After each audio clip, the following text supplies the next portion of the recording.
राधा वल्लभ श्री हरिवंश श्री वृंदावन शिवन चंद श्री वृंदावन धाम की जय। हमारे प्यारे सदगुरुदेव भगवान की जय। थंबनेल से तो आपने जान ही लिया होगा कि आज मैं करने जा रही हूँ बाल भोग सेवा। तो सबसे पहले हम श्री जी की कृपा से इस सेवा की चर्चा करेंगे।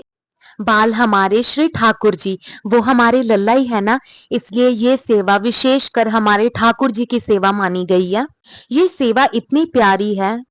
ब्रज 84 कोस में आते हैं गोकुल, और जो लोग गोकुल जा चुके हैं, जिन लोगों ने गोकुल का दर्शन किया है, वो सभी जानते हैं कि हमारे ये बाल भोग की सेवा कितनी विशेष है, इसका क्या महत्व है। क्योंकि हमारे ठाकुर जी ने बाल रूप की अवस्था गोकुल में व्यतीत की थी, इसलिए वे सभी लोग जानते हैं कि बाल सेवा का क्या महत्व है। आज पहली बार श्री जी की अपार कृपा से मैं ये सेवा करने जा रही हूँ। इस सेवा में आप अपने सामर्थ्य के अनुसार भोग पवाएं अपने ठाकुर जी को और श्री जी को। उपासक को चाहिए कि वे देसी घी से भरी मिष्ठान का भोग पवाएं या दूध से बनी पदार्थों का भोग पवाएं। कई बार हमारा सामर्थ्य नहीं होता कि हम देसी घी से भरी चीजों का या मिष्ठानों का भोग पवाएं, तो कोई बात नहीं, हमारे ठाकुर जी और हमारी श्री जी भाव के भोग गए हैं, और जो भी आपके पास हो वही आप प्यार से बहुत प्रेम से भोग पवा सकते हैं। और आज मैं अपनी लाला और लाली के बाल भोग सेवा में दही, लस्सी, बिस्किट्स और दूध, ये सब पदार्थ आज उनकी सेवा में हाजिर करने जा रही हूँ। जैसे कि आप देख ही रही, ये सबकी मैंने तैयारी कर ली है। उपासक अपनी श्रद्धा के अनुसार भोग पवा सकते हैं। माखन मिश्री हमारे ठाकुर जी को बहुत पसंद है। मैं आज वो भी लाने गई थी, पर मुझे वो मिला नहीं, क्योंकि जो अमूल का होता है माखन, उसमें बहुत ज्यादा नमक हो, और सफेद माखन मुझे मिला नहीं। इसलिए आप कोई भी भोग पवा सकते हैं, जैसे माखन मिश्री हो गया, काजू बादाम किशमिश, और कोई भी मिष्ठान। अब ये सब तो मैंने आपको बता दिया कि आप क्या क्या भोग लगा सकते हैं। और अब बारी आती है कि बाल भोग सेवा कब करनी चाहिए। इस सेवा का एक समय है जो सिर्फ सुबह ही होता है। जी हाँ, ये सेवा आप सुबह करोगे। जब हमारे प्रिय लालजू शयन से जागृत अवस्था में आते हैं, तो सबसे पहले हम उनको पानी पिलाते हैं। उसके बाद ही आप ये सेवा आरंभ करना शुरू कर दीजिएगा। ये सेवा स्नान के बाद नहीं, ये सेवा स्नान के पहले होती है। जैसे कि मैंने आपको बताया कि जब हमारे प्रियालाल जो जागृत अवस्था में होते, तभी ये सभी मिष्ठान उनकी सेवा में अर्पित कर देना चाहिए, और तभी उन्हीं से प्रार्थना करनी चाहिए कि प्रभु आप भोजन पा लीजिए। और जैसे कि आपने देखा कि ये सभी चीजें मैंने तैयार कर ली है, और अब बारी है कि मैं अब प्रार्थना करूंगी कि मेरे लाल जी और मेरी श्री जी इनको पाएं।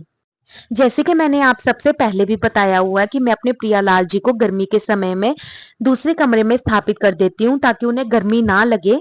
वैसे ही मैं सबसे पहले अपनी श्री जी को लाती हूँ, अपने लाल जी को लाती हूँ। और हाँ, राधा नाम सेवा उनको मत भूलिएगा।